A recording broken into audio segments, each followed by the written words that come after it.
Bonjour à tous et bienvenue dans cette exploration du monde sauvage. Prenez place pour un voyage aux côtés de créatures surprenantes qui peuplent notre terre depuis des millions d'années. Le podcast La vie sauvage vous fera découvrir la vie cachée des animaux ainsi que leurs particularités. Pour ne pas manquer les épisodes chaque semaine, abonnez-vous et activez les notifications.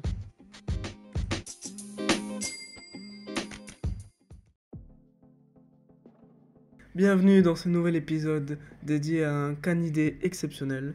Aujourd'hui on va parler du renard, mais pas de n'importe quel renard, on va s'intéresser au renard polaire. Également connu sous le nom de renard issatis, renard bleu ou renard arctique, son nom scientifique est Vulpes lagopus. Ce fascinant membre de la famille des canidés est présent dans les régions autour du cercle polaire, notamment en Russie, au Groenland, en Alaska, au Canada, en Islande et en Scandinavie. En général, c'est vraiment les pays où il fait vraiment froid. Les renards sont fascinants, il en existe plus de 50 espèces, dont un quart d'entre elles sont encore peu étudiées. Il vous suffit d'aller sur Wikipédia et vous voyez que la plupart des pages sur les renards ne sont même pas complétées. Le renard polaire est unique, étant le seul mammifère natif d'Islande, arrivé lors de la dernière ère glaciaire en traversant une mer gelée. Plus petit que son cousin le renard roux, il mesure entre 50 cm et 1 mètre et pèse environ 5 kg. Le renard polaire est le seul canidé à présenter un dimorphisme saisonnier. Sa fourrure blanche, en hiver, lui permet de se camoufler dans la neige, tandis qu'en été, son pelage devient brun foncé, encore plus sombre que celui du renard roux.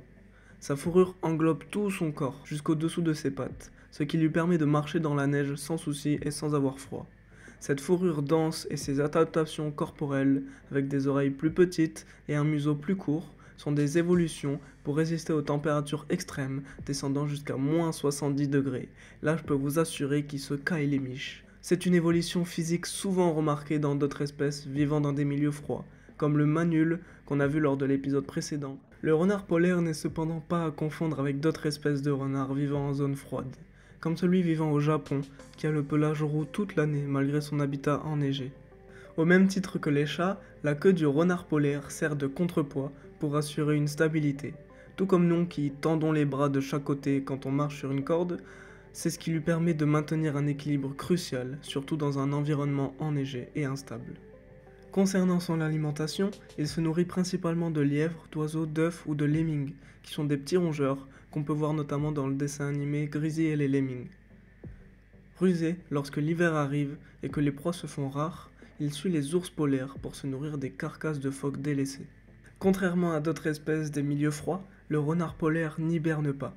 Pour survivre aux températures glaciales, il reste dans son terrier et amasse jusqu'à 50% de sa masse en graisse pour l'hiver. Le renard polaire est une espèce ingénieure. Au même titre que les castors qui améliorent la biodiversité qui les entoure, les renards polaires favorisent leur écosystème. On peut apercevoir depuis les airs, aux alentours des terriers de renards polaires, que la végétation est luxuriante. Ceci est dû à la régulation de la population de lemmings qui en temps normal détruisent la flore. C'est également dû à l'engrais naturel produit par les excréments du renard. Son espérance de vie est assez courte, allant de 3 à 6 ans à l'état sauvage. Cet aspect est compensé par l'arrivée de 14 bébés à chaque portée, qui sont tous bien élevés pour assurer la descendance. Classé comme préoccupation mineure par l'Union internationale pour la conservation de la nature, le renard polaire est davantage en danger en Scandinavie, avec une fonte des glaces plus rapide. Le changement climatique n'est pas son seul souci. Sa liste de prédateurs est longue, avec le loup, l'ours polaire, le carcajou, l'aigle royal ou encore l'arfang des neiges. À ça se rajoute l'homme et parfois même son cousin, le renard roux. Avec l'extermination en masse du loup gris dans certaines régions, le renard roux prolifère et élargit son habitat de plus en plus dans les régions nordiques, ce qui est donc source de problèmes pour notre petit renard polaire. Pour ne pas s'arrêter là, un autre danger existe. Des élevages pour leur fourrure voient le jour, donnant à l'animal un stress permanent et une qualité de vie médiocre que l'animal va même jusqu'à l'automutilation. La France accueille 2 individus de l'espèce aux zoos de Mulhouse et de Sainte-Croix. Si vous habitez dans les parages, je vous invite à aller voir la beauté de cet animal, en espérant que ces zoos œuvrent eux pour la conservation de cette espèce, et non pour le simple fait de les exposer. J'espère que cette exploration approfondie du monde du renard polaire a éclairé votre vision sur cet animal et la nécessité de sa préservation. Merci d'avoir écouté cet épisode et à bientôt pour de nouvelles découvertes. Jusque-là, portez-vous bien.